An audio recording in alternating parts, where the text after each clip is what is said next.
every team has their own comments on. I'm sure they say the same thing. What they say is this: they don't make the quarterback think. Yeah. That is a pre-snap indicator. This is what I'm getting. This is what I know I'm going to see post-snap, and there you go. That was the story of that game last week. Roethlisberger knew what he was getting. The play that Greg just talked about. Change it up, boom. I'm going to get Nate Gary in quarters coverage, I think it was. Yeah, it was split safety. Yeah, split safeties, and then you get Nate Gary in a man situation. To me, I'm wondering why McLeod did not rotate his coverage over Gary, because you knew the way Gary was positioned, he was positioned on the first down marker. So his whole thing was, it was kind of a little version of sticks with Nate Gary, where he positioned himself right there at that first down marker, and his whole job was like, I'm not going to let you get the first down. But then Big Ben, he sees this, and he's like, all right, you know what?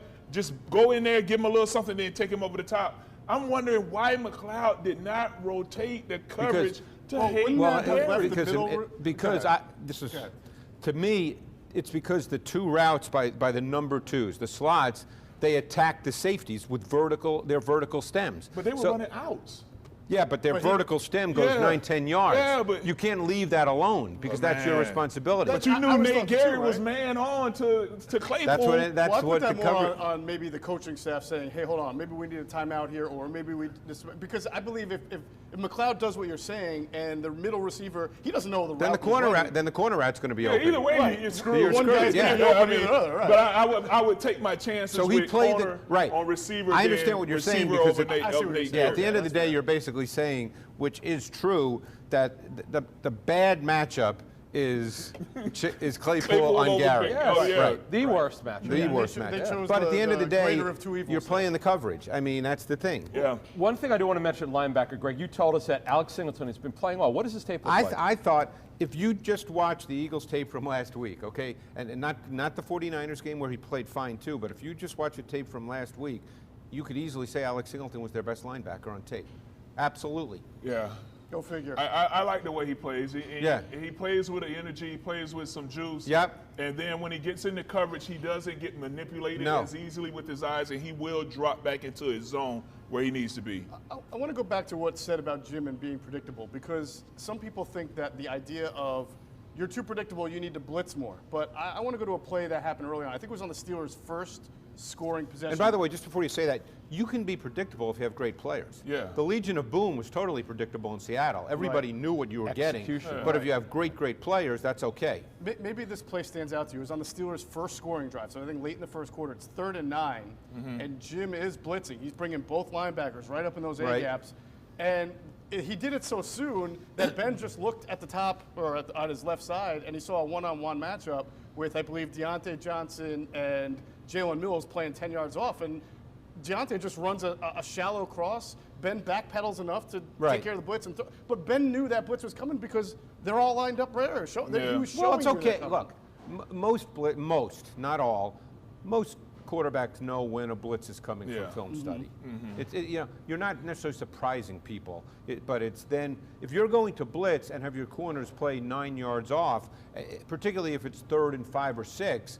You're just giving up an easy throw. Right. Wasn't there too much of that cushion being given on 3rd down? Yeah, I felt like even Slay. I felt like they had Slay playing off way too much. I don't know if it was something that he came out of from the last game with or whatever the situation was, but I felt like Slay played back a little bit more than usual because it just seems to me the way he's built, he likes to get up into those receivers' faces and he can work from there instead of playing with all this cushion. But to go back to this blitz thing, you don't, like you were saying, you don't surprise the quarterback with it. It's usually when you catch a quarterback off guard, it's because the protection wasn't there. Correct. Because he's expecting the protection to be there. Correct. And then that's when you catch him off guard. But 9 times out of 10, quarterbacks understand how to read safeties and know where the blitz is going to come from. Yeah. Sure. We were talking about Nate Gary and the one-on-one matchup, and he's getting bashed, rightfully so. I mean, but Darius Slay, Jalen Mills, there were other people that struggled in the game against the Steelers. I think we can call it an equal opportunity breakdown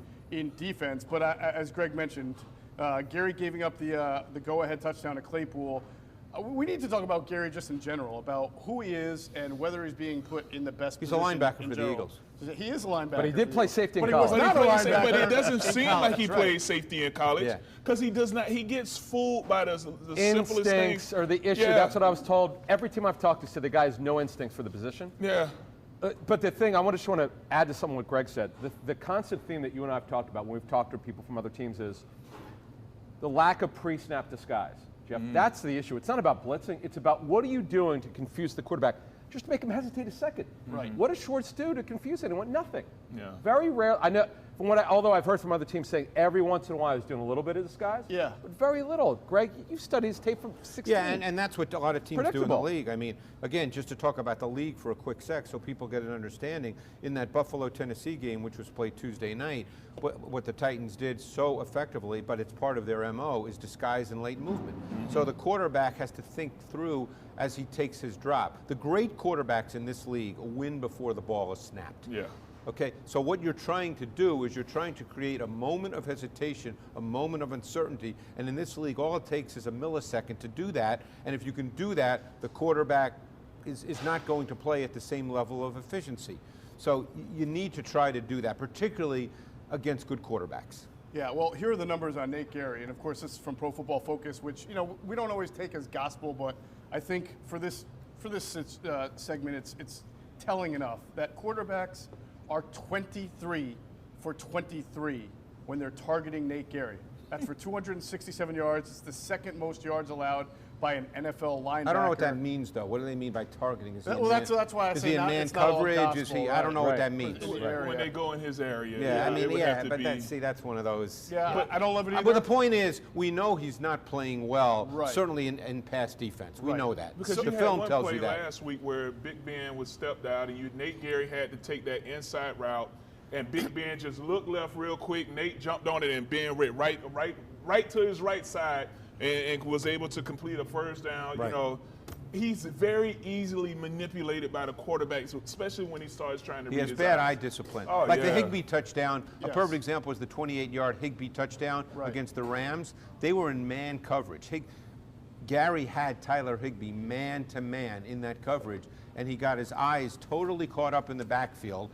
You can't do that when you're in man coverage. Right, and I'm glad you're pointing out the discipline, because I think one of the things that people constantly reach out to us, Adam and I, on the podcast is, why are they playing this slow linebacker? And I feel like people are getting into too many tropes about who's slow and what they look like. He's not slow. No. He was a track guy. He is the white snake. Exactly. He's the white snake. No, he's not an unathletic player. No, he's in very fact, athletic. he's probably a better athlete based on scores than Tyler Higbee, who's a good player but not known for being a great athlete. But as you're mentioning, it's all about your instincts, your feel, your discipline. Jeff, what did we say about Ronald Darby last year? Slow eyes. Slow eyes. A guy around a 4.39 at the combine makes him look like he runs a 4.7. If you don't have eyes and you don't have the instincts, it makes you look slow when you're not really. And I know slow. we're talking linebackers, but I've been fortunate through my career to be at a lot of training camps and sitting in on defensive back meetings, and all they talk about, not all, one of the main things is eye discipline. That's what's talked about, and it's true for linebackers as well. Yeah, I agree. Eye discipline is extremely important, and being able to say, you know what, you have to trust your guys and be able to drop back in the zone that you need to be in, because once you take that away, then there you go. What did you think about Jim's explanation about not wanting to play Gary up more because they didn't want to back more? He didn't want to give up that underneath route and then give up a field goal there. Well, that's what's the thing, because he was trying to stop the first down. So he told Gary, all right, I want you to Gary played a version of the sticks defense, where I want you to be on the first down marker and you don't let anything come across you. But then now you get beat over the top, and I'm just wondering why. McLeod, man, come on, you know what's going on. And when they said that when Big Ben stepped from underneath the center, he yelled to Claypool what the route was. And then I think you had, what was my man's name? I keep blanking on his name. But he tried Ben to Roethlisberger. Yeah, not Ben Roethlisberger. But he tried to tell Nate Gary, back up. Oh, yeah. Back up. You need to back Robbie up. Coleman, I believe. Yeah, Robbie Coleman. So he's saying back up. But I'm wondering, McLeod, you're right there as well. You don't have 60 or 70,000 people in the stadium. Why are you not taking advantage of all the communication that's happening on the field? Why is coaching something that we have to discuss here when your eye discipline is off, or is that difficult to coach? I mean, some of it's coaching, but I mean, some of it is, damn, you're a professional athlete. Make a play. Yeah. The bottom line is, and again, it's easy. And I'm going to say this, and maybe Eagles fans are going to, tell me I'm an idiot, okay? Wouldn't be the first Although time. I'm not, but as far as we know. Genius, right. You can just join the club. Right. But at the end of the day, It was a play call by the Steelers where they wanted to get Claypool matched on a corner, okay? Right. And then the Eagles played a different defense, and the Steelers recognized it, and the Eagles got stuck. Now, if you want to say that means Jim Schwartz did a horrible job, go at it. But it was a really good play design, because what was going to happen is you were going to get Claypool on LeBlanc or Roby. We'd be having, if the Eagles played man, we'd be having the same conversation, just saying, why did he beat Roby and LeBlanc? It'd be the same conversation. I agree with you. You're talking about a question of scheme versus personnel sometimes. Do you want to play what you do? The Eagles don't have great. Right. The Eagles right now in their back seven are not very good. Yeah, and you don't have any savvy players to just be like, Jeff, you know what? At the end of the day, they're going to get burned somewhere along the line in their back seven. It's going to happen every game. Right. Yeah. It has. Jeff, when you put below average players on the field, you get below average results. That's what they're going to get every game until next year, until they actually solve this issue. You have what you have. You guys talked about communication. It's got to be better. Right. You know, someone told me who graded the tape, said to me, he thinks it's on Rodney. Now he goes, it's either on Rodney or Schwartz. He thinks it's, hey, it's Travis I thought it was about? Rodney. It's communication. Yeah. Okay, you see it, you can hear. There's no you're not worrying about the small smattering of fans. Communicate better, but they got burned and they'll learn from it. I think people forget, to your point, Adam, that last year the starting linebackers, when healthy, and for nickel, which is what they played most of the time, were Nigel Bradham and Camus Grugier-Hill. Right. They were representative for their position. And Grugier-Hill plays a ton of snaps in Miami, by the way. He's what? He plays a ton of snaps in Miami. He was a good, he wasn't a great linebacker, but he knew his role. He's a good athlete. Good instinctive, good athlete. Yeah. And Nate Gary was a guy who came in when there were injuries and situational. Right. And now he's the starter, and he's got the red circle on him every week, and you're seeing the results of that. I guarantee it's discussed every week, and I'm just trying to bring some rational thought to this, okay? Sure. It's discussed, I guarantee, in their meetings every week. When you know you don't have good personnel, okay? Jim Schwartz has been doing this a long time. He's not an idiot, okay? He knows they don't have good personnel. So what's the approach when you don't have good personnel? You have to decide, am I going to blitz? Or am I going to basically play with a four-man rush and coverage, combination of man-zone? He's not a big blitz guy by nature. He hasn't been with the Eagles, okay? Right. So now they play coverage. So it's a combination of man and zone. They're going to get burned on occasion. The players are not that good. But then you go back and you look at the one touchdown that Claypool had, where they had that little bunch set that was to the left, and it was just a little swing pass out to him. Yeah. So now it was just a tight little swing pass out there to the left. Yep. And you had Nate Gary out there. Now he had a tight end that was blocking him on this particular play. He didn't do a good job. Nate Gary spins inside. Yep. You have the sideline there. The cavalry is coming. You want to be outside. You want to force him back into the cavalry. Leverage. Right. But Nate Gary spins back inside. It's just such a lack of instinct for the position. And it's, Home run. You just nailed it. You know. That's exactly the issue with him. The lack of instincts for the position. It's something. No, but I want to say one thing before we move on. Alex Singleton, actually Greg and Trey, why can't we see him be the nickel linebacker? Why can't we see him be the coverage guy? Because now, so if you go nickel. He will be today because Riley's out. No, but how about Singleton? Can we have Singleton play more? Because they played a lot of dime in this past week. So, so now that means that you got one linebacker in there, and if you're making Singleton that guy, that means you're the quarterback of the defense. That middle linebacker is the quarterback of the defense. So is he ready to really Would you go dime, Greg? Would you go dime or nickel? That we don't know because we don't know the mental part. See, that's what we don't know. But just in general, because Baltimore's more of a power. I mean, they're hard to go dime. Baltimore lines up a lot in base personnel. Okay. Yeah. So could you play more nickel instead of dime? Well, I think Will Parks. I think you're going to see them play what's essentially big nickel. And Will Parks is going to be in the game. Great. But that still means that when they are in, whether it's nickel or big nickel, your two linebackers today are going to be Nate Gary again, because as people ask, why don't they take him off the field? Because there's really nobody else or nobody better. So it will be Nate Gary and Alex Singleton. This is going to be a fascinating game plan, and we're kind of free form here, so can I just throw stuff out? Please do. Go ahead. What Cincinnati did last week was fascinating.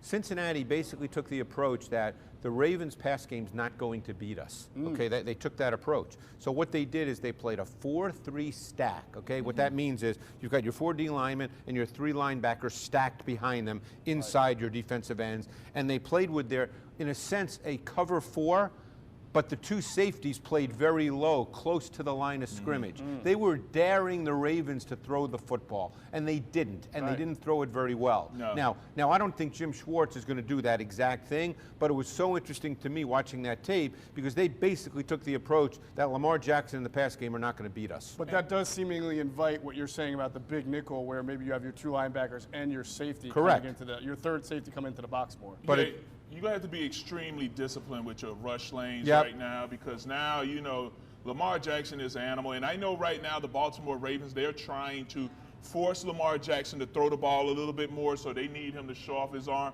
The thing is he's going to put some balls in some bad situations. Yeah. Because he had probably about 3 or 4 times against week, Cincinnati where the ball should have been picked off, and that we're going to need to capitalize. And he hasn't thrown it as well this year as he did a year ago. Right. And we'll get to their offense. I know we have a definitely. format. I can give you a lot more stuff on their offense. Just want to finish one more point about scheme versus personnel, because now we're a fewer weeks into the season, and Rasul Douglas is starting and seemingly playing well for Carolina. You have Sidney Jones, who's had a couple of good games now. Sidney Jones had a great game. He had a great game, as Greg Cosell said. I watched for the tape. He Jacksonville. had a great game. Right. Yeah. He looked like Sidney Jones. He looked like what they thought they were getting when he came out of Washington. Sure. Well, what here? Ryan Neal is a guy you brought up. Oh, gosh. Ryan Neal is a safety who played, I think, every snap 2 weeks ago for the Seahawks. Right. And this week, too. Yeah. Because Adams is out. Chandon Sullivan, real quick, is another name of a guy who was with the Eagles. He plays big-time snaps for the Packers. Yeah.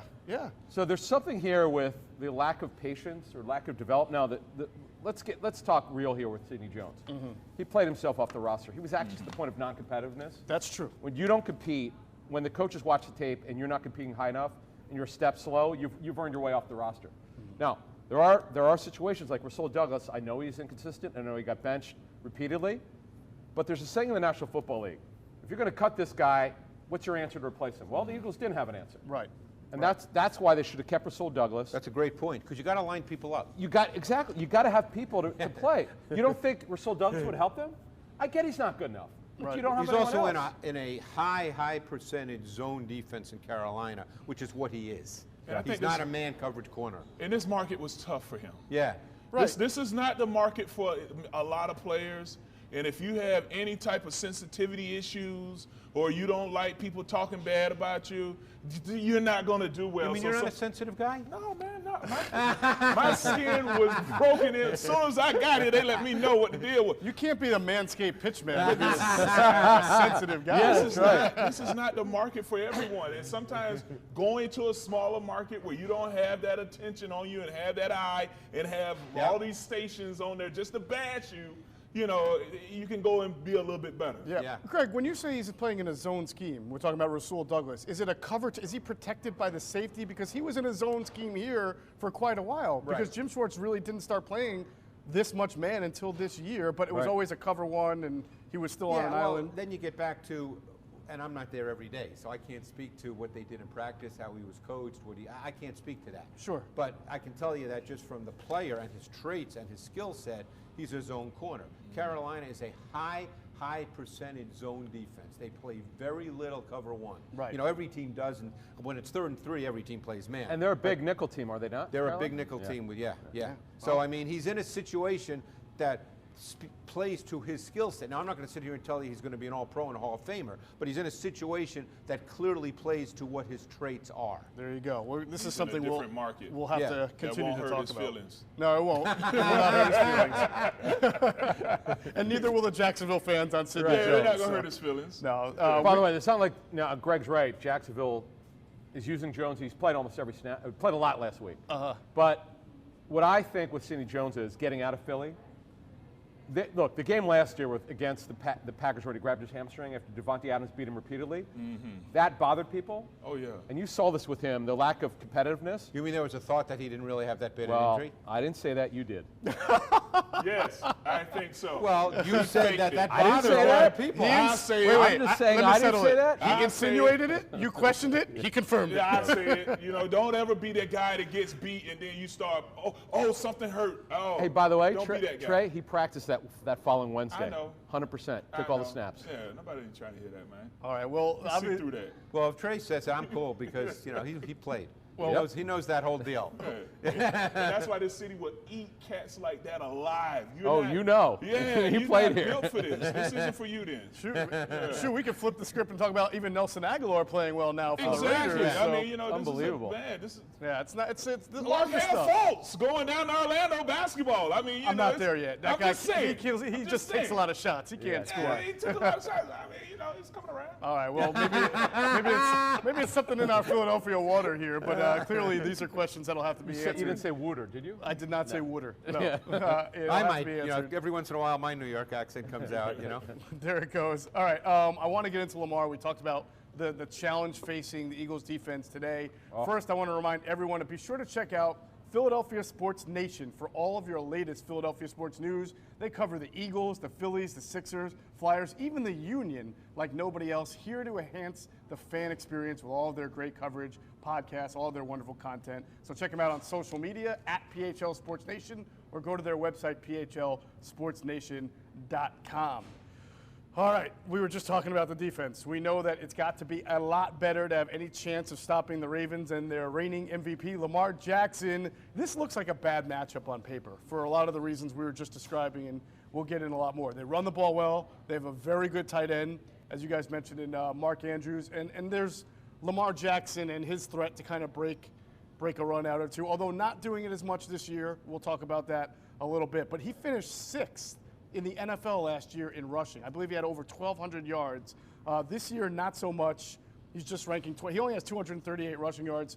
Greg, I'll start with you. I would like you to give me the evolution of Lamar Jackson's game this year after last year. Yeah, it's not so much Lamar Jackson. You have to start with what their offense is, okay?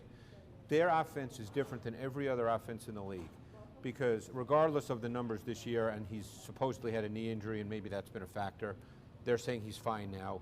Who knows? But let's assume he's fine. The bottom line is the philosophical foundation of this offense, it's built on Jackson as a runner, not as a ball distributor. So it's different than every other offense in the league, the way they structure their offense. So when you go up against them, you can't play with the same basic principles defensively that you play against every other team because they are different. And the Bengals, what the Bengals did last week, in a sense, proves it because teams are always reluctant to do something that's really different because they're afraid of getting burned. But the Bengals last week basically said, you know what, we know how their offense is built, and we're going to play the run game, and we're going to make him throw it. And he didn't throw it last week very well. So I don't know what Jim Schwartz is going to do, but the bottom line is that's how their offense is built. When they're playing well, they're the most creative run game in the NFL with their blocking schemes. They use tight ends exceptionally well as blockers. And a fullback too, right? Yes, Ricard, yes. Yeah. They get to base run game concepts in totally different ways. Okay, Trey can speak to this too. You know, there's base run game concepts that everybody runs. Zone, gap scheme, which is power and counter. Particularly gap scheme runs they get to in creative and different ways. And you always have the Jackson factor, and that's what makes it so hard to defend. Right. So if they're doing that, Trey, for the layman, right, if they're putting a lot of fullbacks and tight ends with, 21, 22 personnel on the field, what they're trying to do is get opponents to put more linebackers on the field. Is that? They're trying to get you to stack the box. Yeah. They're trying to get you to stack the box, get everybody inside. And what I'm saying is trying to get you to stack the box. You want as many linebackers and everybody inside the defensive ends, all right there within that offensive tackle tight end box that you want to see, so that you're going to try to put 4 down and put maybe 4 linebackers or whatever, or however many you can pack in that box. And then now here comes the I'm going to fake it with an inside zone, and then Lamar Jackson is outside. I mean, you have the fastest guy on the field touching the ball every time, and that creates a lot of strain on the defense. If Lamar, as you mentioned, this offense is built around the running game and then having Lamar as an extra runner. If he's not running nearly as much, though, is that one of the reasons that maybe they're a little down? But as a defense, possibly, but as a defense, you can't go into the game and say, well, we don't think he's going to run today. Right. You can't do that. Yeah. So you've got to defend what they do philosophically and structurally, not with some random thought that, well, gee, maybe he won't run. So now you face the issue of how do you defend this? Because as Trey said, you will not see teams play with 2 deep safeties, okay? If you're going to play a split safety look, it'll be cover 4 and they'll be close to the line of scrimmage, as Cincinnati did. But the big concern that you don't want to have happen is Jackson outflanking your defense. Greg, what did Steve Spagnuolo do so well to really handle that Raven offense? Jackson had under 100 yards passing when the Chiefs dominated in Baltimore. Steve Spagnuolo took an approach that I personally think he was able to take because of his offense. Okay. See, because what Spags did, which was brilliant, is he basically played a ton of man across the board, pressed man across the board, blitzed heavily in longer yardage situations. He had 10 snaps of cover 0 against the Ravens, which is unheard of in the National Football League. And he basically said, your receivers are going to have to win versus man, and Lamar, you're going to have to make precise ball placement throws. Hey, if you get outside the pocket once or twice and make a great play, we'll tip our hat. But you know what? You're not going to do that enough to score 30 because we're going to score 30. See, he has Mahomes in that offense in his back pocket. Right, and of course what you're referring to is a 34-20 win by the Chiefs over the Ravens. I mean, even when the Chiefs lose, like last week, they put up 32. So, I mean, you know, Spags knows in his back pocket they're going to put up points. Right, he's got that, so he can take more risks. Right. And man, it was just one time in that game where Lamar Jackson turned up that sideline on the left side. And it seemed like he hit a gear, and there is no one. You can't simulate that in practice either. There's no way you can simulate that speed in the way he can Hold turn that up. thought. We're gonna talk about simulating that in practice. First, Brandon Graham was asked this week during his Zoom press conference how you prepare for Lamar Jackson and who, if anybody, he can recall having a similar skill set and having to prepare against. I thought he had a really interesting answer, so let's hear now from Brandon Graham. Experiences that you guys have had the last few years of quarterbacks that you also go, okay, well, this worked against this guy, can help us with Lamar. Nope. You just gotta, because Lamar's different. You know, I mean, at the end of the day, you know, you gotta stop their run. You know, it's all kind of guys. Anybody I could think of is RG3. Definitely the way he ran it in Washington. You know, he ran it the same way. And you know, that was a guy that was fast, but Lamar is a little, he turned it up a little notch, you know, of how fast he's getting out of there and how we gotta stay disciplined for real, because, you know, this guy is a home run hitter at any given moment. What's the key to stopping him? Do your job, be disciplined. You gotta make sure that you rally to the ball. Like, you know, because what I've seen is, you know, he's gotten hit, but it's been teams that D-line run to the ball, that linebackers, everybody's running to the ball because he's going to make somebody miss, but the next guy needs to be taking his shot once the first guy takes his shot. All right, that was Eagles defensive end Brandon Graham. He was first asked who reminds him of Lamar Jackson, and he closed the book on that. He said nobody. But then when he's kind of asked about it a little more further, he starts to bring up RG3, who is now the Ravens' ironically backup quarterback, but he meant RG3 when he was with Washington. For a reason. For the injuries, right.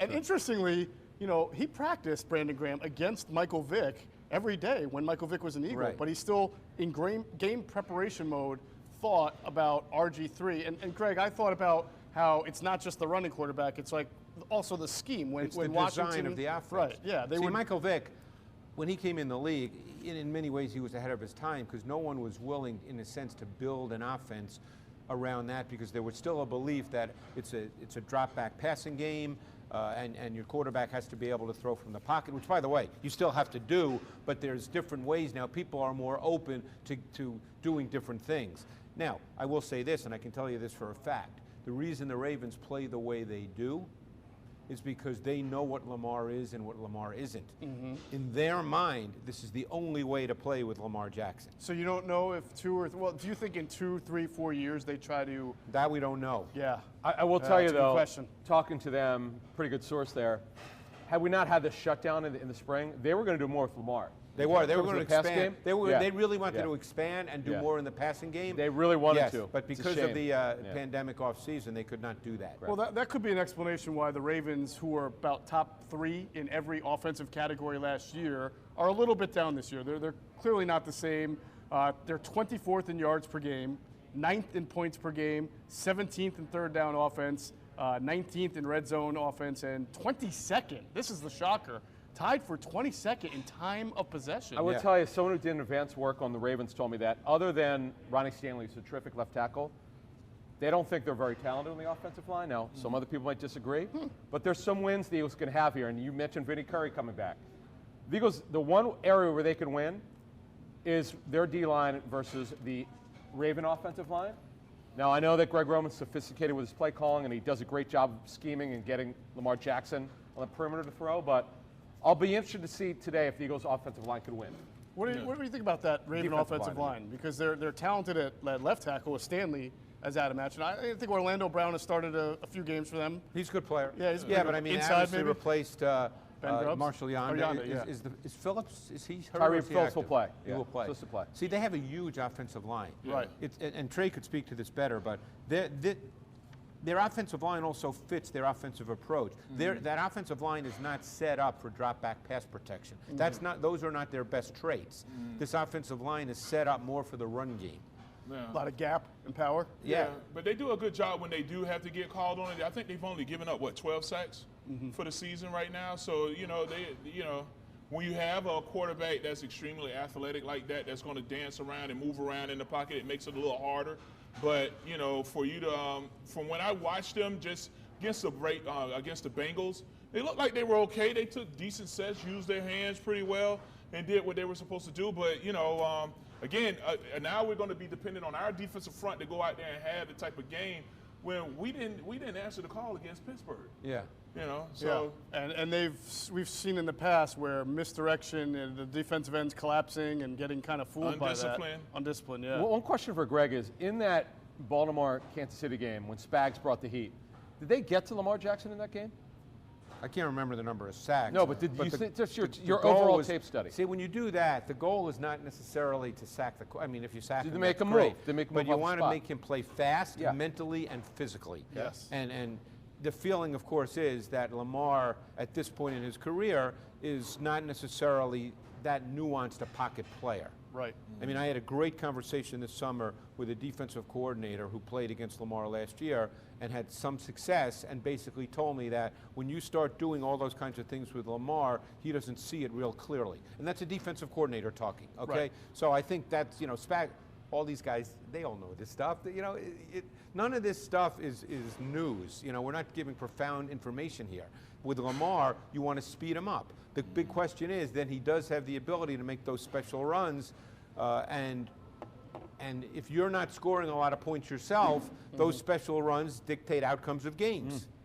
You just look at the box score, though, he was sacked 4 times and hit 5. Against Kansas City. Yeah, against Kansas City. Okay, so they clearly got to him. Yeah, they got to him. All right, so you guys said it's very, very difficult to prepare for a guy like Lamar because there's nobody like him. Agreed. The Eagles did, though, believe that they had somebody that could help them out, and you can't now say that they're getting nothing from their second-round pick because apparently Jalen Hurts was Lamar Jackson on this guy, as you would imagine he would be. Rodney McLeod had some interesting things to say about how Jalen Hurts helped prepare them to face Lamar Jackson. So we'll hear from Rodney McLeod right now. You guys prepare? Yeah, it's helped us out a lot. He understands the scheme, the zone read scheme. And his athleticism, I think, speaks for itself. And so he's putting that on display for us throughout this week, giving us a real good look, scrambling around, whether it's design runs or it's him just doing things similar to Lamar Jackson, and then also having the ability, to throw the ball down the field. So, and for us as a defensive back group, man, staying in coverage is going to be big this week for us. Understanding how Lamar Jackson likes to make his plays. So we've been getting a very good look, and it's exciting to see, man, and go against. I'm not sure, how the speed, whether it's similar or not, but it's good enough. All right, that was Eagles safety Rodney McLeod and Brandon Graham, both saying that you really can't prepare exactly for a guy like Lamar Jackson, the speed, the electricity, but clearly Jalen Hurts brings an element of that kind of style to his game. It used to be Greg Ward who did this, by the way, but now he's your starting slot receiver, so he can't do that. Trey, I'll start with you because one of the games that really, I think, stands out in Philadelphia is the 2004 NFC Championship game here against the Atlanta Falcons. Mike Vick was the starter for the Atlanta Falcons, and Jim Johnson did an excellent job that day of maybe not hitting him, but keeping him in the pocket with the mush rush. Yeah, what do you remember about that? And is that something that you think Jim Schwartz? I know I'm asking you for a memory. I don't remember anything. You don't remember anything. But I think that again, you're going to have to be disciplined in your pass rush lanes with this. You want to make sure that one, you don't need both guys. When you have an athletic quarterback like this, I would like to layer rushes. Okay, so what I mean by that, I want one defensive end that's going to run high, and then I want the other defensive end that's not going to be as high. So they cross over each other where it's not like they both run it behind the quarterback together. At the quarterback. You want to have layers to it. You then I can't need run another past the defensive tackle that's going to run high, and then another one that's going to run a little shallow, just so that you bottle him up. You don't want both guys just jetting upfield. You need everybody to make sure that they take whatever their lanes are. But if I was going up against someone like that, I want to layer my rushes and make sure that everybody is coming from different levels. And it can't always be the high side is going to be on the left side, the low side is going to be on the right side. You need to make sure that you change it up. And the way that you change it up is you need your defensive ends to change which foot they have back so that they can attack at the right time to create those levels. Greg, is there something that you see within Jim Schwartz on a week-to-week basis where you think that he might have something different cooked up? To what Trey is saying? That's a speculation question. I don't know the answer to that. But as I said earlier, I think you can't be predictable in your approach. Right. That, to me, is the bottom line. I'm so curious to see what he does in normal down and distance situations where the Ravens will have either two tight ends on the field, sometimes two tight ends and the fullback, because those are the key down and distances. Obviously, you want to get them in third and long. You want to get every team in third and long. But it's what the Ravens do in normal down and distance situations that, to me, is the critical part of this game, because that's where the multiplicity of their run game really comes into play. Why does Mark Andrews make such an impact? Is it because they're so concerned with Lamar Jackson defenses? To some degree. I mean, obviously, teams, they also know what they're going to get on first down and second, normal down and distance. They know what they're going to get. And as I said, teams are not going to play with two high safeties. You can't. You need an extra body for Lamar Jackson. Right. When your quarterback's a runner, you need an extra body. It's as simple as that. Football is a numbers game, as Trey knows. Yeah. You need an extra body. So they're pretty comfortable with what they're going to get from a coverage standpoint. If you're Jim Schwartz today, do you have to play Darius Slay on Hollywood Brown? You can't afford a Hollywood Brown-Jalen Mills matchup? Too much? No, I don't think you can. Yeah. Because really, the thing is, and to be totally honest, based on film study, the Ravens' pass game has not been very good this year, and he basically throws to two guys, Mark Andrews and Hollywood Brown. Yeah. All right. Now, Willie Snead can be a factor on third down, but for the most part, it's been Hollywood Brown and Mark Andrews. And Miles Boykin has not had the season they were expecting. They were hoping that he would kind of grow into because of his size. Yeah. But it has not happened for him yet. Yeah, they drafted obviously two wide receivers, Devin Duvernay and James Prochet. Duvernay's an interesting guy. Yeah. Oh. I mean, they started the game last week with an orbit reverse to Duvernay, and you saw the track speed. 42 yards, I believe? Yeah. Duvernay is a guy, and you saw last week with Ray McLeod, of all people, who, by the way, number 14, who had a good training camp for the Steelers.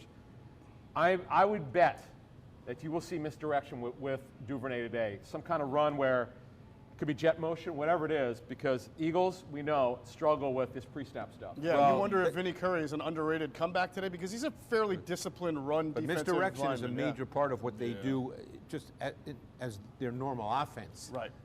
That's kind of their deal. Yeah, because for you to be able to do that now, you're telling your defensive ends they're going to have to jet upfield and not crash down inside. So for them to feel comfortable not to do that, then that means that your linebackers have to play downhill. And are you going to be able to get that? And the one other point is they do a lot of what looks like zone read, okay? But I can tell you for a fact that a high percentage of it, he's not reading anything.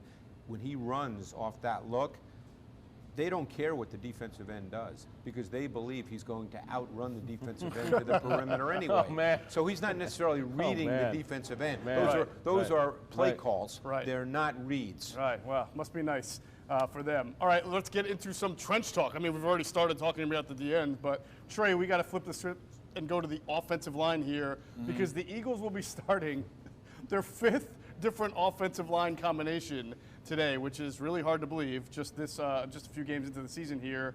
Jamon Brown, you mentioned him. He's going to be playing right guard. Obviously, Lane Johnson's going to be out, and Jack Driscoll is going to be in. So 4 of the 5 offensive linemen playing. It's like Jason Kelsey must look around and be like, Who are these guys? What? Am I next?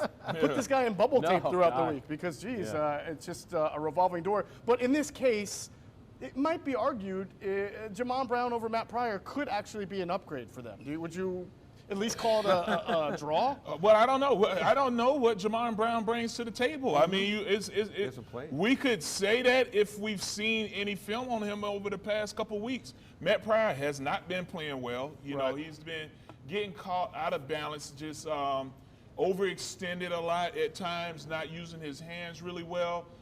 That's something that should have been corrected, you know, but it was not. So you could just see that, you know, he's been out of balance. Now, I don't know if playing all of the tackle during training camp and then now saying, all right, we need you to go bump down the guard, how much that affected his play.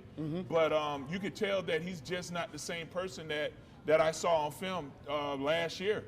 You know, just because he gets, I mean, there are times where a defensive tackle can just give him a quick little inside move and he's falling forward. You know, that's a posture issue. That's something that has to be corrected with sandbags. There's only one way to correct it.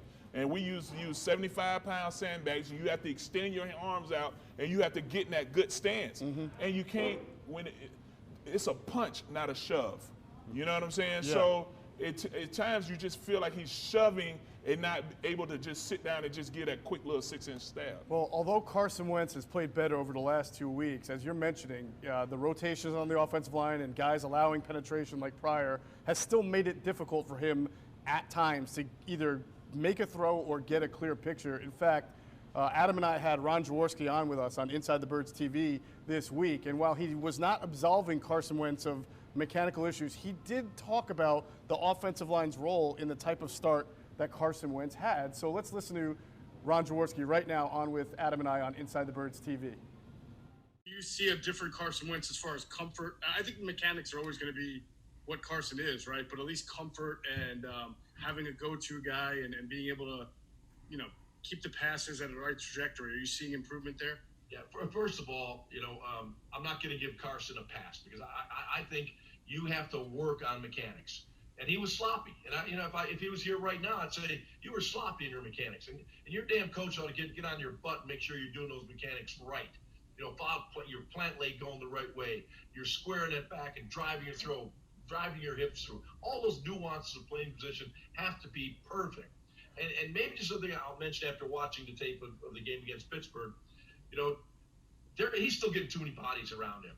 It may be a clean pocket to the person watching at home and on TV, but I know how hard it is when you're throwing a football and there's someone a couple feet away. It may not be a hit, but it's compressing that pocket, and he's not able to finish his throws. And I'm not making an excuse for him, but the offensive line has to be a lot more firm so when he does have mechanics right, he can drive through that throw and be more accurate with those passes. So, you know, it's a combination of a lot of little things as well. All right, that was the legendary Jaws on with me and Adam for Inside the Birds TV. That was a good one. It's on our YouTube page, so you can check it out to see the entire interview. All right, 2 things stand out from what Jaws said. One, he's not absolving Carson Wentz, and he very much mentioned something we've all talked about before, is that the coaches who are watching his tape should be with Carson Wentz on Monday, pointing out the mechanical issues they're continuing to plague him. Even when he's playing better, they have to be pointed out. But the second thing he said was, you got to be fair and notice how many of the throws that he's making, the pocket is starting to close in around him. That's something I feel like you pointed out also, Trey, on Inside In the Trenches with Trey Thomas on YouTube, specifically with Matt Pryor and some other guys. Yeah, I mean, there's been a lot of protection issues just out there. I mean, you come out of this game against the Steelers with, I mean, it was 5 sacks. How many quarterback hits? Maybe 10? I think it was like, yeah, so you got 10 quarterback hits. So, you know, your quarterback is constantly under pressure. Anytime you start the season off with 8 sacks, 15 quarterback hits, it kind of tells you how it's going to play out throughout the rest of the season. And, you know, against the Rams, everybody stood up and had a good game.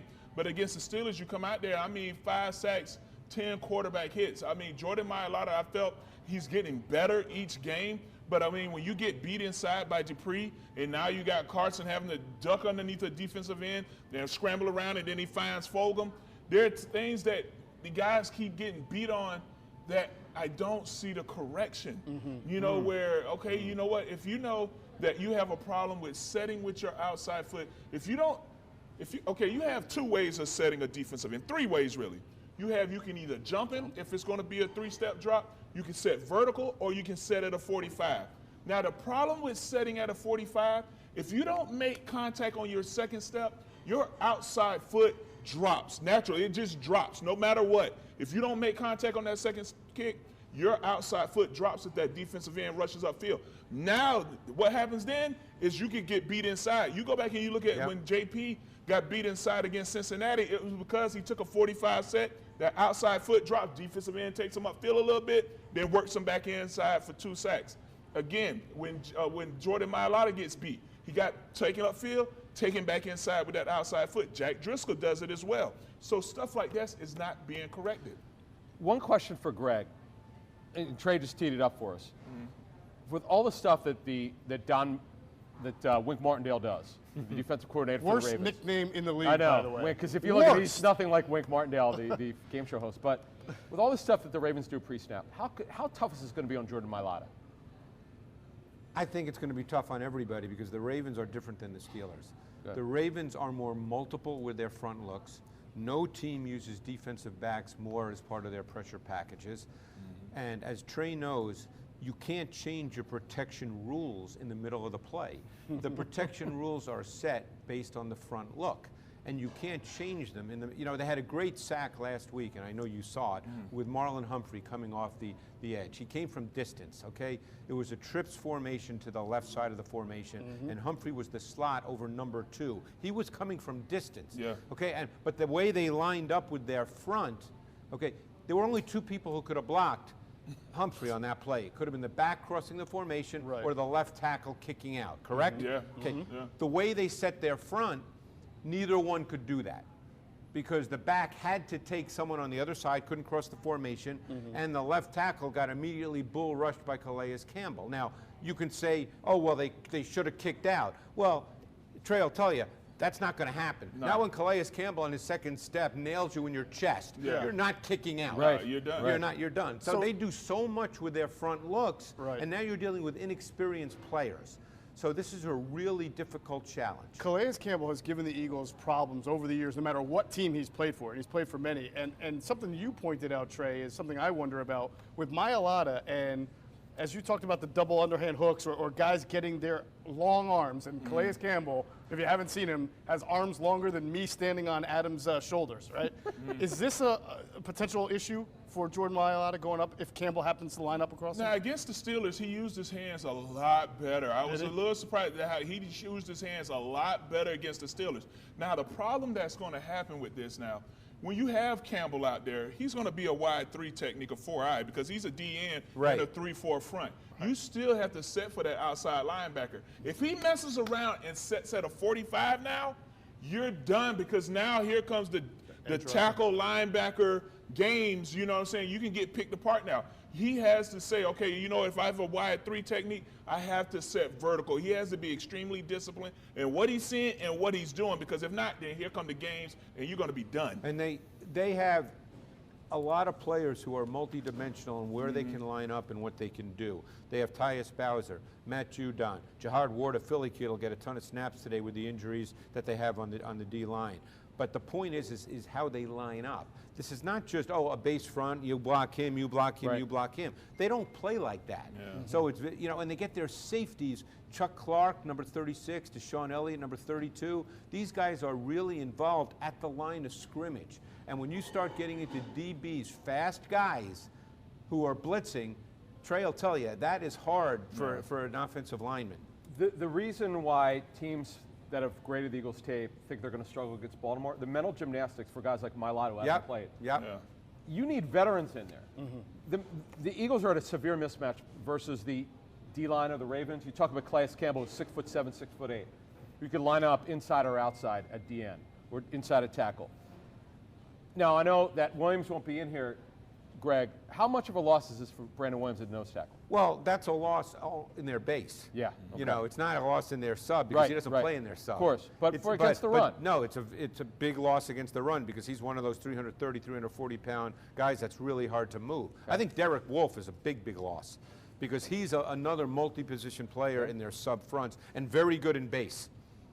By the way, if you guys become a vice presidential meme after this show because of the flies going around, don't blame me. I had to bring that up. All right, yeah. Real quick, I just want to finish off our trench talk. On the other side, Fletcher Cox, 1.5 sacks through 5 games, puts him on pace for about 3.5 this year. I think he only had 3.5 last year, which is his fewest since year 2. When you guys watch Fletch, is he? I have to admit, I thought there were times I thought he played well against the Steelers and a few holdings that were not called against him. But we are used to him getting 6, 7, 8, even 9 sometimes sacks in a year. Are you seeing any decline or anything different in Fletcher Cox? This is a problem when you start looking at Fletcher Cox film and you really focus on him. You start seeing how when he wants to turn it on, nobody can touch him. Right. But then when he doesn't want to turn it on, he's at 1.5 sacks in 5 or 6 games. So that's a problem. That's a problem. That's a problem. You know, he needs to be all the time, and that's the most frustrating thing about Fletcher Cox is that you know how great he is. You see how good he can be when he wants to go out there and destroy an offensive lineman. But then there's other times where he's just, you know what, I'm just going to be out there. And it's like he waits to the tail end of the season to start really turning on. Because you go back now, you look back at it last year, he didn't start turning on towards the end of the season. Right, and he was coming off a surgery, so that was kind of used as maybe a reason. It's always something. But now it's, I was going to say. And that's the thing about this coaching staff as well. It's kind of like you lay up little excuses for them for lack of performance. You know, and it's kind of like you kind of lay some of those little situations up. You wonder about, Adam, the contract that they gave Javon Hargrave in the offseason. Look, he's still, what you hear from other teams is he has flash plays where he moves the offensive lineman. Yeah. But you're not seeing it as much as you have in the past. And here's the other problem. When you talk about his contract, his cap number is over $22 million this season. This is not good enough. Okay, it's not even good for half of that money. Right. So when a non-quarterback is taking up $22 million of your cap, you need more production from him. All right, well, it would help if it started today. Yes. Obviously, against that Baltimore Ravens running game, you're going to need to be very stout on the interior. Who's ready for some Manscaped? Let's do it, yes. All right, let's get our Manscaped Man of the Week teed up here. I'm going to start with myself on this, and I'm going to put the red circle around Carson Wentz today. And it's a little bit unfair. I'm not asking him. Well, I am. I guess I'm asking him to be superhuman. I realize he has a patchwork offensive line in front of him. I realize he will not have Deshaun Jackson and Alshon Jeffrey back, and he's going to have to do kind of what he did last week, but even better. And that's why I basically say he has the chance to be the player of this game, because if he can somehow put points on the board, and if they can win this game, you will continue to feel better about his progress that he's made over the last few weeks. There's going to be a lot. I mean, he has to be almost perfect today, in my opinion. Don't turn it over for the Eagles, and he can't turn the ball over. Yeah, can't turn the ball over. So my Manscaped Man of the game going into it will be Carson Wentz. Greg, who's your Manscaped Man of the game? Well, I'm going to take the approach that Lamar Jackson's going to be healthy today, and I think because their offense has not been quite at the level that it was a year ago, I think they're going to look at this defense and feel that they can do a lot of things against the Eagles' defense. So I'm going to pick Lamar Jackson. Lamar Jackson. All right, we both got quarterbacks. Yeah. Just different ones. Adam, who is your Manscaped Man of the game? Because of the attention that defenses pay to Lamar Jackson, when Greg Roman, the OC, moves him out a little bit, he looks at his man. You're going to hear him a lot today, number 89. The Eagles do an awful job of covering tight ends. They've given up 5 touchdowns against the opposing tight ends, and I think Mark Andrews has a big game today, number 89. So can we count them? It's 3 by Higbee. It's 1 by Logan Thomas, right, in the opener. George Kittle, George Mr. 15 Kittle of 15. Come on now. That's 5 tight end touchdowns alone. That's not even the worst in the National Football League. The Saints and just playing off that, if the Eagles do the same thing that they've done and they stay in base, Kayvon Wallace, I assume, will be starting. He started at safety in the base the last 2 weeks. Right. Huh? Matchup to watch there. All right, Trey Thomas, finish us off. Who is the Manscaped Man of the Week for you? I'm going with Will Parks, just because it's someone that's going to be coming into the game, first time back out there on the field. You need someone to take care of some of these tight ends and And you're going to need help in coverage, especially when you're relying on Nate Gary all the time. I think you're going to have to bring Will Parks in there and have him someone that can take care of these tight ends. All right, 2 Eagles, 2 Ravens as our 4 Manscaped man of the game. Now, why don't you tell us a little bit more about Manscaped? All right, so Halloween is right around the corner, and you don't want to spook someone with your scary bush. Our friends at Manscaped want to help make your boys downstairs clean and best friends of their own. Manscaped is #1 in men's below-the-waist grooming and offers precision-engineered tools for your family jewels. You might be Chewbacca, Bigfoot, or the hairy bear, but it's what's under the costume that really matters. Don't be that hairy guy. Manscaped is forever changing the grooming game with their Perfect Package 3.0. Inside of the Perfect Package, you'll find their new and improved electric trimmer and the Lawnmower 3.0. This waterproof and skin-safe trimmer will reduce nicks to your pumpkins.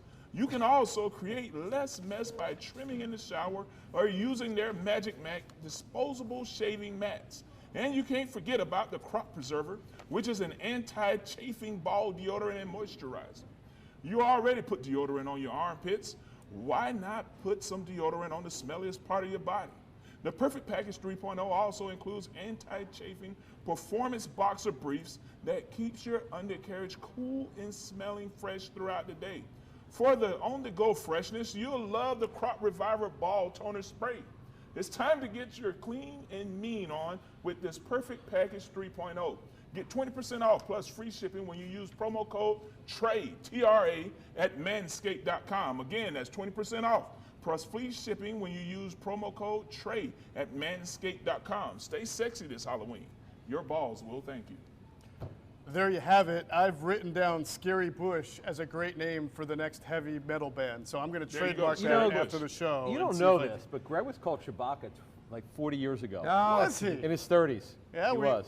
40 years ago? When you were playing basketball, did you have the headband and the fuzzy beard? Were you Bill Walton? Is that? No. No? All right. Are these lies? No, he was a jump shooter. No, this guy was a jump shooter. I heard you had game, man. I did, but that was a long time ago. That was a long time ago? A couple centuries ago. My claim to fame was in high school. I went head-to-head against Ernie Grunfeld. Ernie Grunfeld. And I know he did better than you did. He did. You know, you got to be honest. As Trey said a number of weeks ago, you got to get your butt kicked, You got to. Did you actually cover him? Oh, yeah. Oh, wow. Just throw an elbow or two? I mean, he was 6'5", right? 230 in high school, and I was 6'4", 180, 185. Oh, wow. All right. Of course, I'm not 180, 185 right now.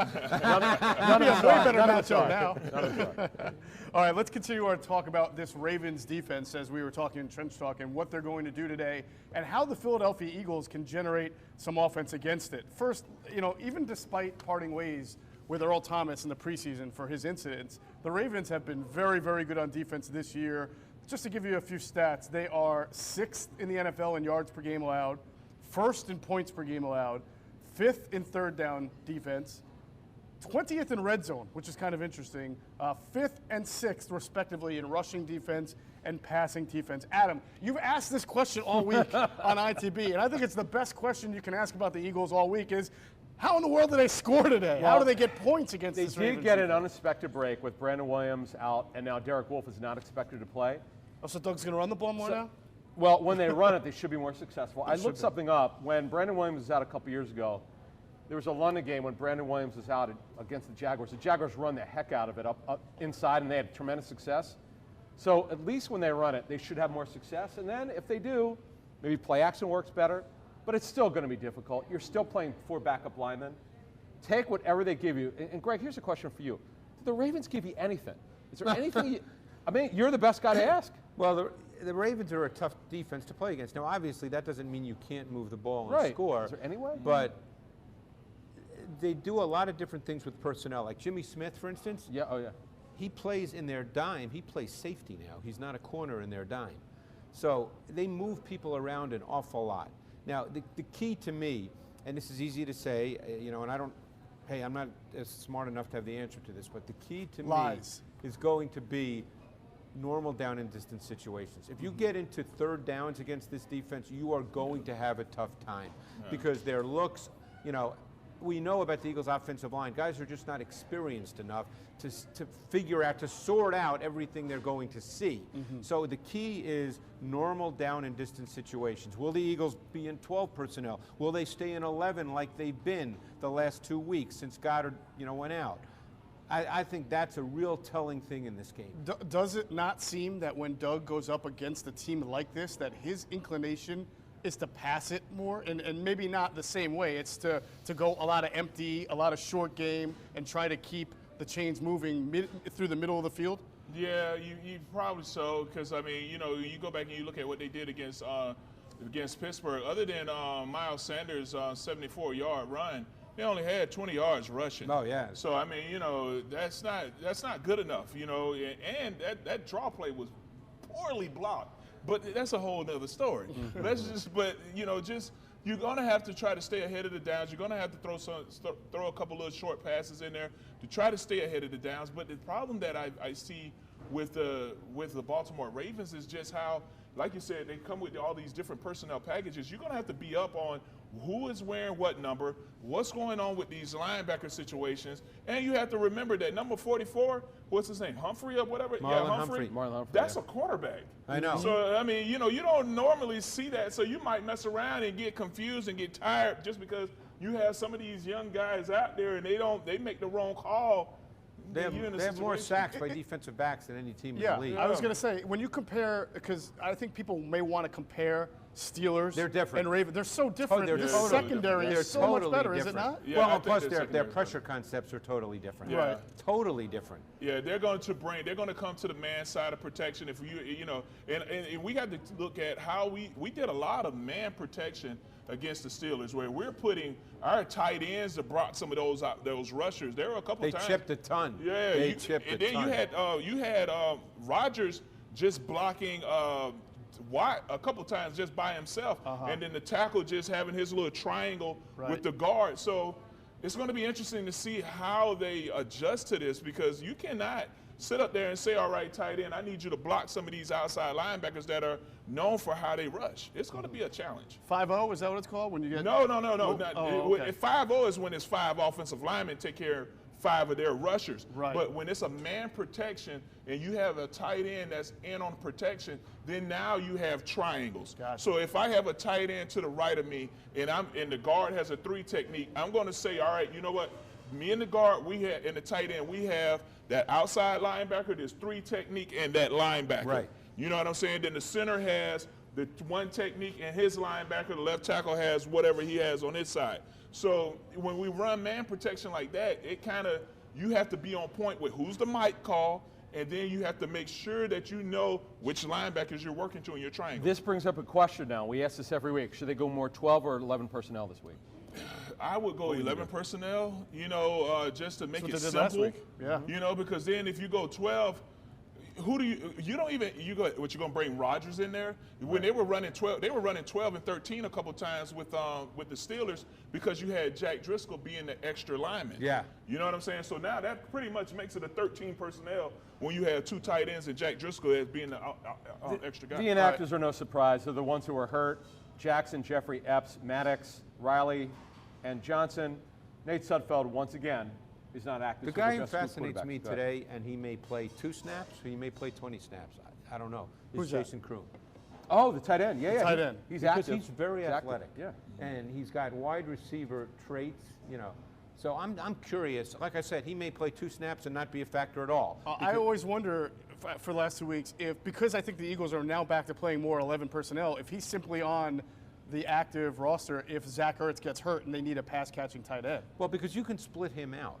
That's the thing. So you could go 12 personnel with a spread formation. But that puts Ertz in line, correct? Oh, unless you're saying empty. Not necessarily. Okay.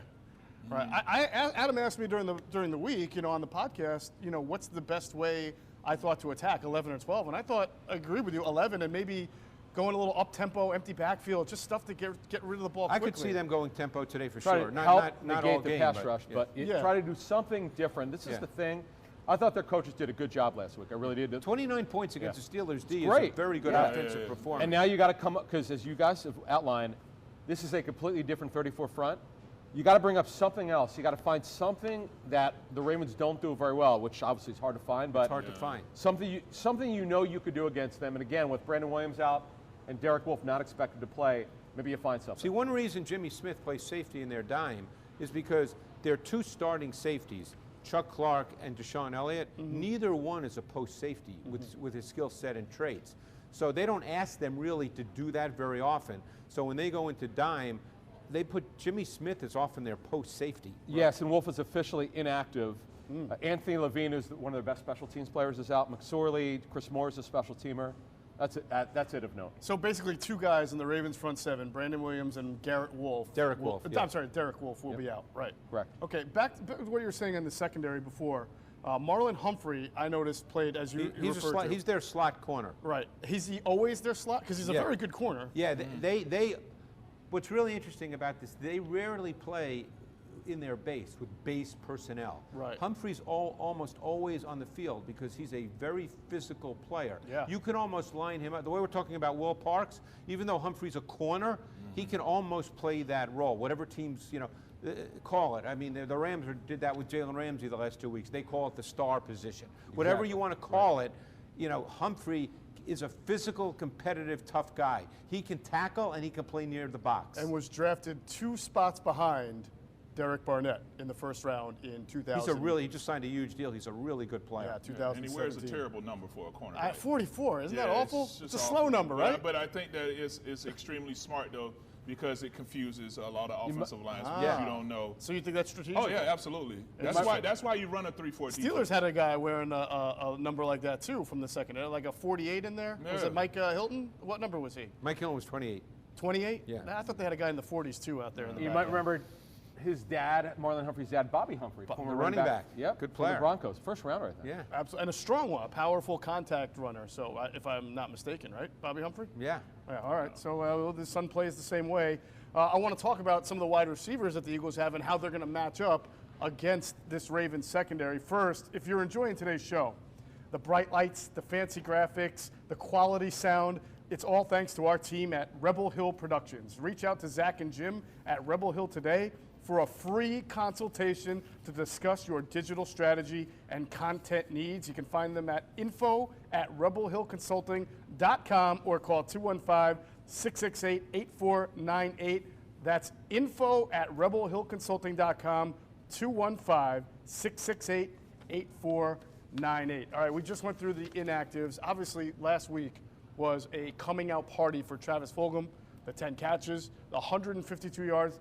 I'm not sure if people realize this, but since Carson Wentz became quarterback, 2016, that's the most a wide receiver has ever had playing alongside Carson Wentz. 2 years ago, Alshon Jeffrey had 160 yards against the Rams in a game that was started and finished by Nick Foles.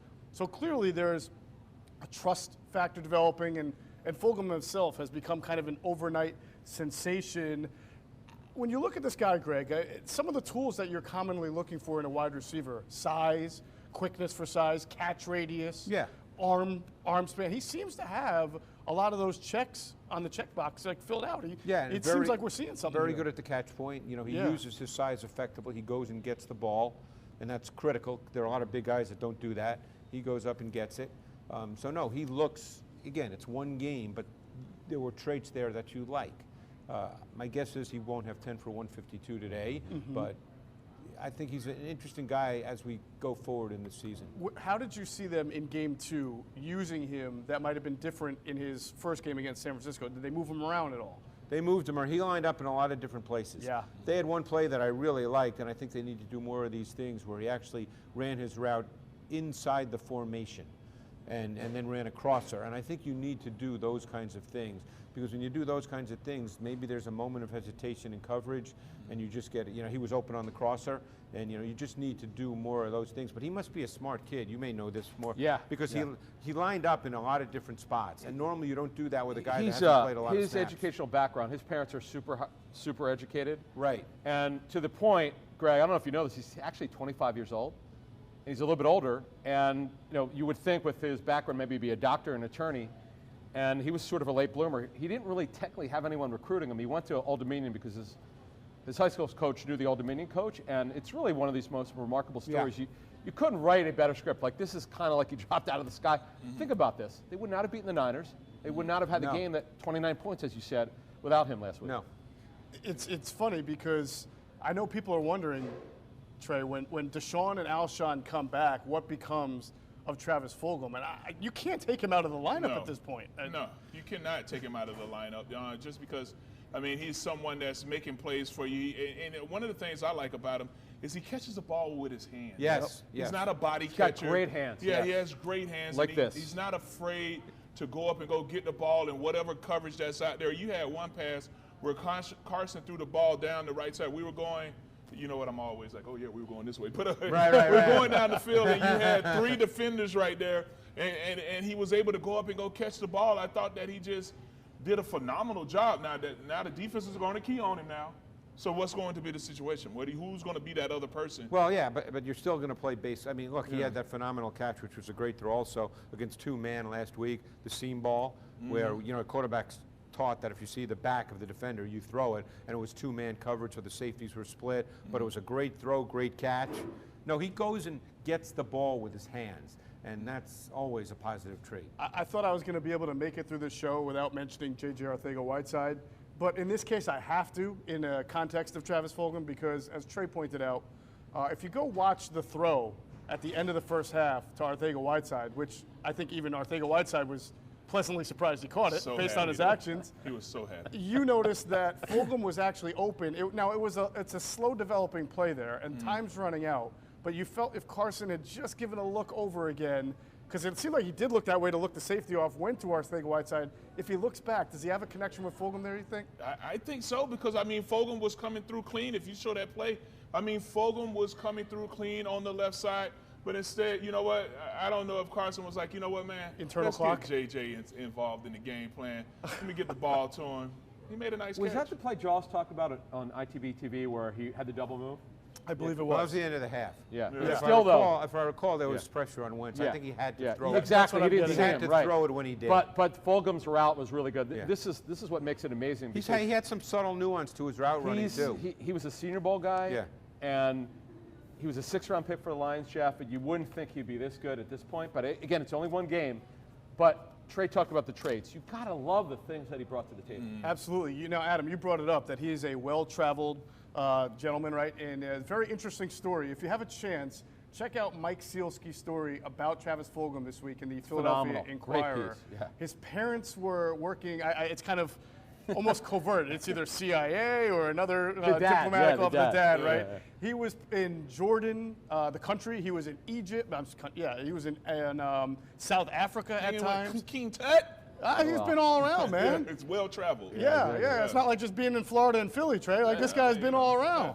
That's why he was older, Jeff, playing football. And talking to a Lions source, he didn't quite have the urgency that you need because I don't know. There's some things about him where you go, okay, is he really going to get it? Like, he's a great kid. There's nothing wrong with him off the field. But he needs to have a little bit. It's the same thing that Jordan Mailata's going through.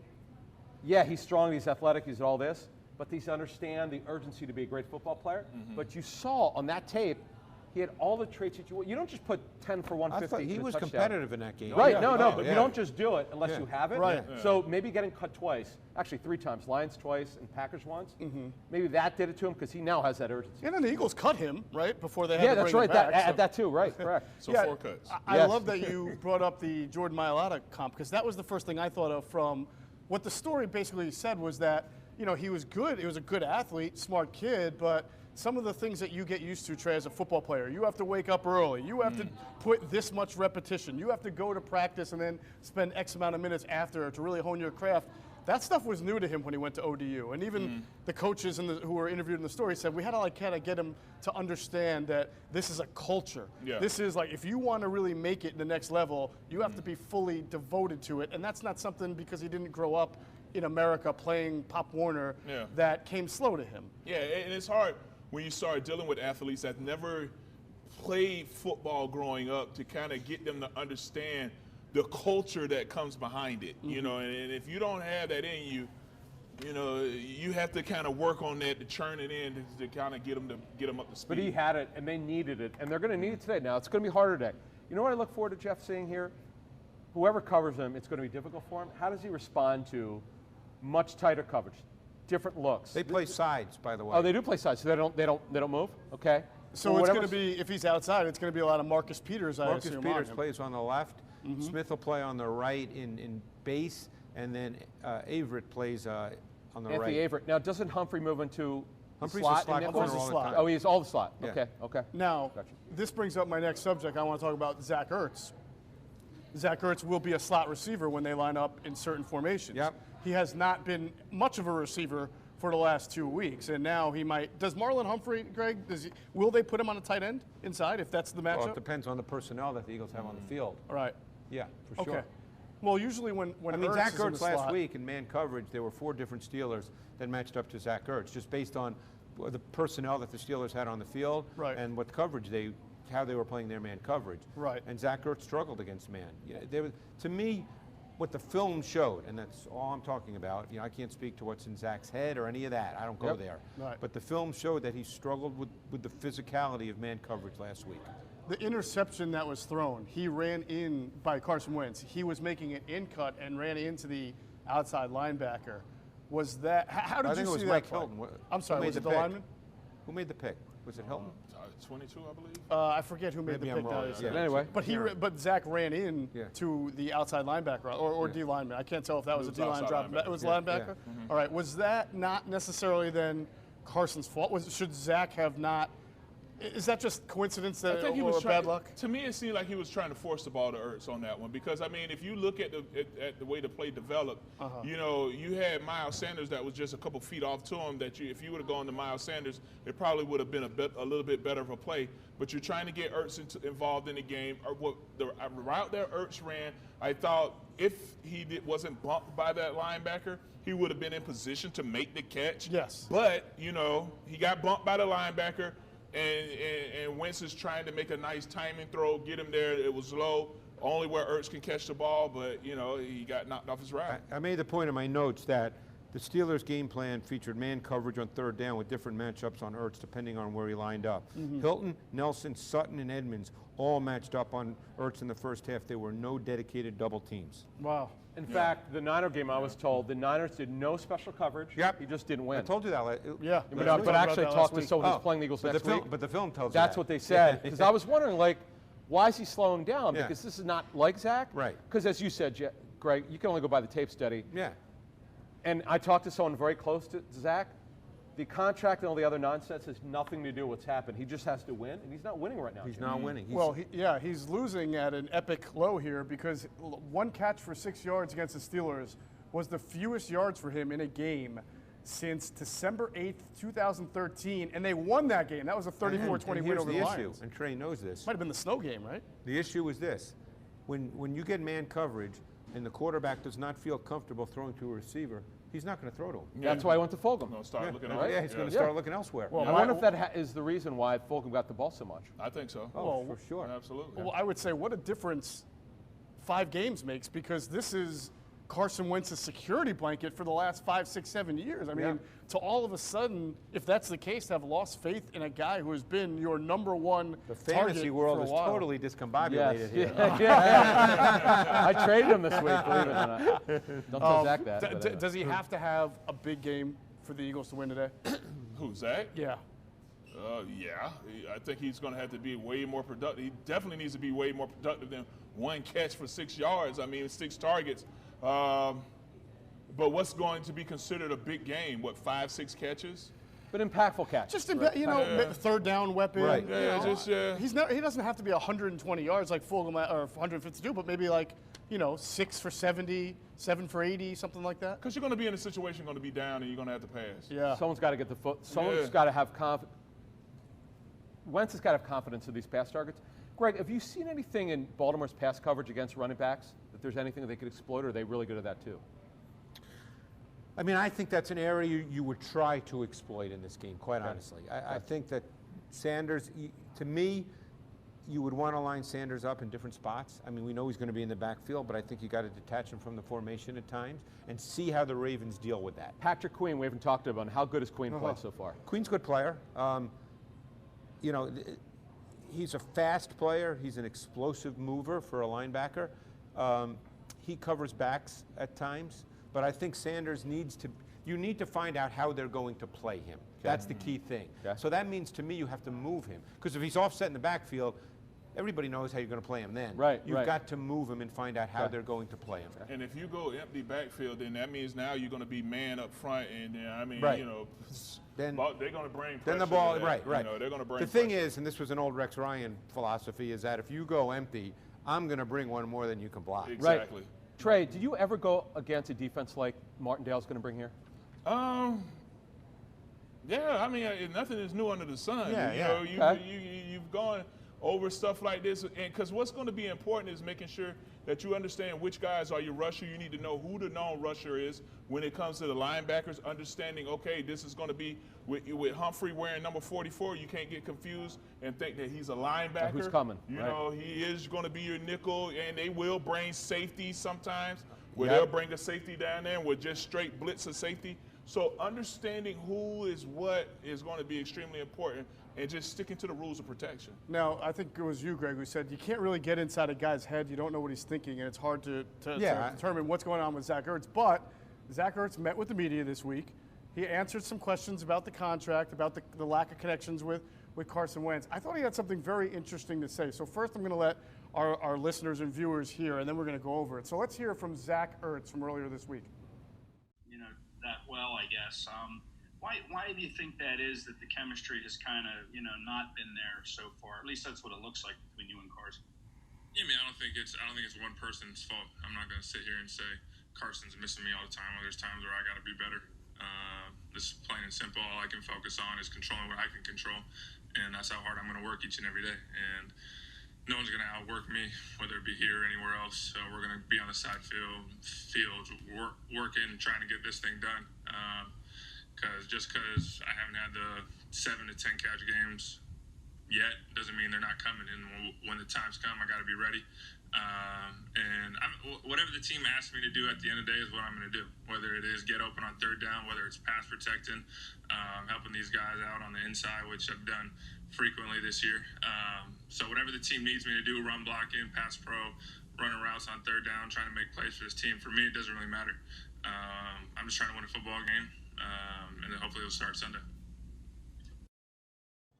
All right, that was Eagles tight end Zach Ertz, who had his Zoom conference with the media this week. Let me just add that he's had less than 10 yards each of the last 2 games for the first time in his career. Now, Trey, you heard him say that I'm going to read the exact quote, no one's going to outwork me, whether it's here or anywhere else. And then he went to continue on. And that part kind of raised an alarm with me. He was not asked about being traded or the contract in that question. And he just dropped that in there. Does that make you wonder if it really is upstairs with him? Well, it is. You can tell that it's something that is definitely on his mind, the possibility of being somewhere else, because this isn't the first time that he said something that alluding to him not being with the team after next year. So whenever you start making little comments like that, it kind of tells me that, you're kind of making up in your mind that you're going to be gone next year. And that's just what it seems like to me. And it's not the first time that he's alluded to being with another team. Yeah, no, and it's possible that he thinks that, but that is not necessarily the case. As I brought up, Dallas Goedert is not someone, while he is very productive, he's having trouble staying on the field for the last few years. And you don't want to be in a situation, if you're the Eagles, where you pawned off Zach Ertz. You got to line up a tight end. Yeah, you got to have a tight end. Yeah. And Sorry, Richard, if they do wind up trading Ertz by the trade deadline, and Goddard, again, the earliest he would be back, I'm told, will be week 8. You just outlined it. He's had 3 injuries here. Broken ankle, the calf strain, which lasted almost 3 months last year because he kept re-injuring it. And he had another injury, I think, the year before that, his rookie season. So you just don't have enough dependable pass targets here. They have a real shot, if they shock the world, of winning this game, Jeff. They got the Giants twice to the Cowboys. 3 teams with losing records, or 2 teams, but out of 3 weeks. So they're going to have a shot to turn the season around, but it starts today. Does it make you wonder a little bit about why they went and took Hakeem Butler and converted him to a tight end? He's a young player. And why they brought in Kroom, who's not necessarily a young player, but not old. He's fairly young. Yeah, I guess in NFL he can still be young. But is this, Adam, in your mind, like Howie kind of plotting not just for now, but the future? No, but I would say this. They've needed a third tight end. The Noah Togiai miss by cutting him and not getting him back. Richard Rodgers is like the old glove. He's Mr. Reliable, but he's a journeyman tight end. Sure. They need a developmental tight end to go with Goddard for the future. We know that Zach, it's highly unlikely he's going to have a long career here. Remember, Zach, he's had a long career, but I'm talking about going forward. Yeah. He signed through next season. I'm told they have not talked since mid-August. They have a difference of opinion on his contract. He's going to have, if he's still here, he's going to have to turn the season around to even re-engage where he gets a reasonable offer. Right. Something's going to have to happen here. Zach's going to have to really turn it around to come back next year. Well, I wonder if they lose today, if the thoughts of the offseason become amplified in Howie's mind or Jeffrey Lurie's mind. I mean, you can still make the playoffs, as you outlined. You can be 1-5-1 and only a game out. But at what point is making the playoffs with 6, 7, or even maybe 8 wins considered a good year enough to say, let's keep this core intact? No, they don't. They don't look at it that. No. Right. It's funny you brought that up because a lot of our listeners have asked this question. Will they realize that the roster isn't that good? They know this. This is not a secret. You and I have talked to people from other teams. We talk to them every week. They look at this roster. There are significant issues with this roster on both sides of the football. It's not just one. The quarterback is actually getting better, as we've outlined. But, man, offensive line. Where are the younger developmental players who you think you could start for the future? Wide receiver, they have some young guys in the pipeline. Defensive end, they need to get younger there. Defensive line at tackle, they need to get younger there. Linebacker, they're a disaster. Cornerback, they're a disaster on the outside for the future, getting young guys in there. This is the 5 or 6 win team, Jeff, just on the roster. They're lucky that they've got a little bit of pocket of games, but guess what? After the bye, it gets hard again. Yeah. Feels like a little bit of a crossroads here. And I don't want to make this game the crossroads game because they're very unlikely to win. You never know, but this next stretch here, how they finish is going to be very, very big in just deciding maybe the fates of certain players, not maybe over you know. But as Trey will tell you, that's the NFL. Yeah, and right now you're looking at if you're trying to hold on to the team to stay mentally into it because you mess around and lose 1 or 2 more games. You're going to start seeing guys looking for that nice little fluffy patch of grass right out there that they just can nuzzle up in and have the training staff run out there and pull them off of it, and then they can say, all right, I'm done for the rest of the season. Wow.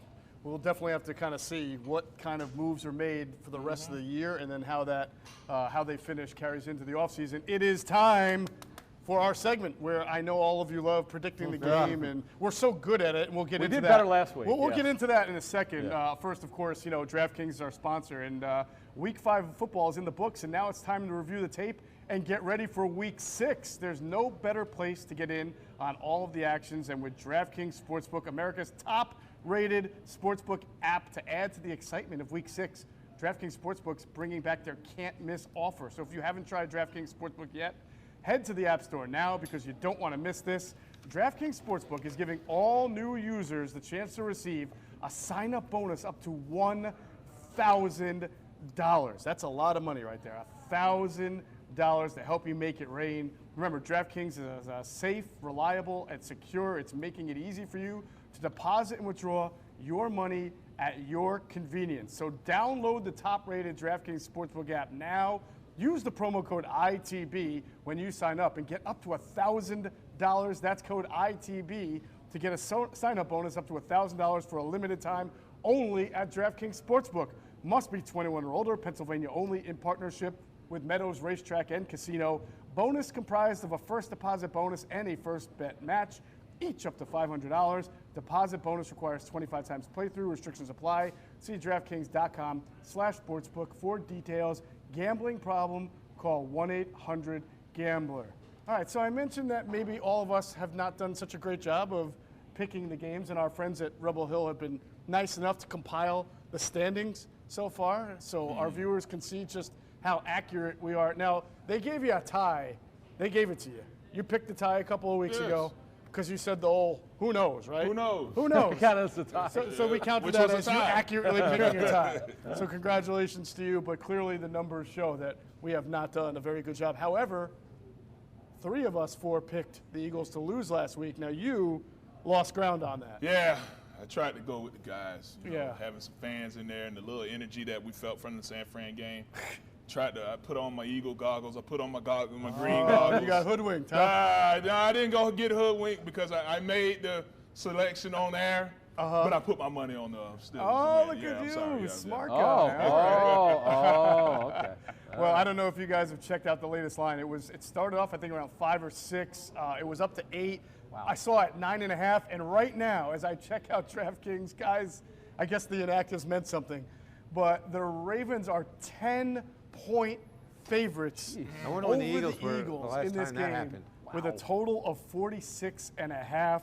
So, I don't know. Who am I going to start with? 7.5.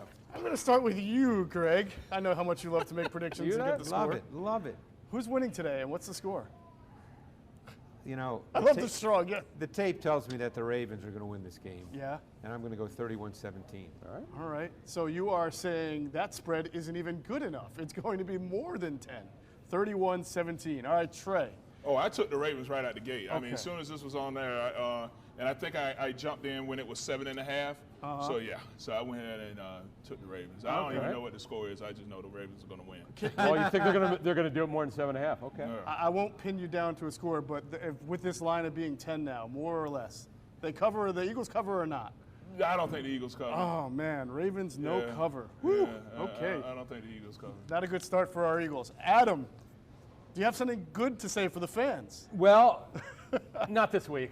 I have it Ravens 23-13. I just don't see how the Eagles are going to score. I was wrong last week. The Eagles scored 29. Coaches did a great job. This will, as these guys outlined for us, it's going to be an even harder test. I got a 23-13. I think the Ravens win it rather handily. All right, so I guess you agree with the new spread of 10 because that's 23-13, 10-point spread. I am in lockstep with you, just a little bit different on the score. I have the Ravens winning 27-17, so still also under. a 10. Still under and by 10. Yep. I think DraftKings stole our script. They moved the line to 10. You and I have the Ravens winning by 10, and there you go. All right, real quick before we get out of here, fantasy tips for today. Yeah, Mark Andrews, to me, it's a layup. He's defenses pay so much attention to Lamar Jackson. He runs those seam routes. Now, we're going to see Will Parks today. That's what I'm told.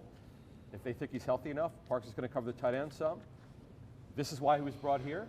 When he passes the smell test, though, when Greg Cosell says this guy can play, I'm very interested to see how this happens with Parks on Andrews. Trey talked about it as well. This is a matchup that we all want to see. All right. You got a fantasy tip, Greg? No. No? What about Although you think Slay will be on Hollywood Brown a lot, right? I do. Okay. Yeah. Okay. All right. Well, Slay had a few PIs last week, so we'll have to see if they try to test him downfield with Hollywood. Has a lot more speed. How's he played so far, Darius Slay? I think he's been solid. I mean, you know, when you play a lot of man coverage, and I think fans don't realize this, you're going to get beat sometimes. I mean, it's like I remember last year in Detroit, he played, because they played more man than any team in the league with no pass rush whatsoever. So Slay's numbers in man, according to whatever the metrics are, were not great. And people said, oh, well, he's not a good man corner. He is a good man corner. But you can't play man and be successful without a pass rush. Yeah, you got to have pass rush. You have to have pass rush. All right, well, the good news for everybody else, if not for the game, is that this show comes back in just, 4 days? Monday, Thursday night. That's right. We'll be back here. Different time, 5 o'clock start, but same bat channel on YouTube and Facebook and Twitter. You can catch all of us here breaking down the Eagles-Giants game on Thursday Night Football. Big thanks to DraftKings. Big thanks to Rebel Hill Productions. Thanks to everybody for watching, because we always thank you for flying with us inside the birds. Enjoy the game, everyone. Take care.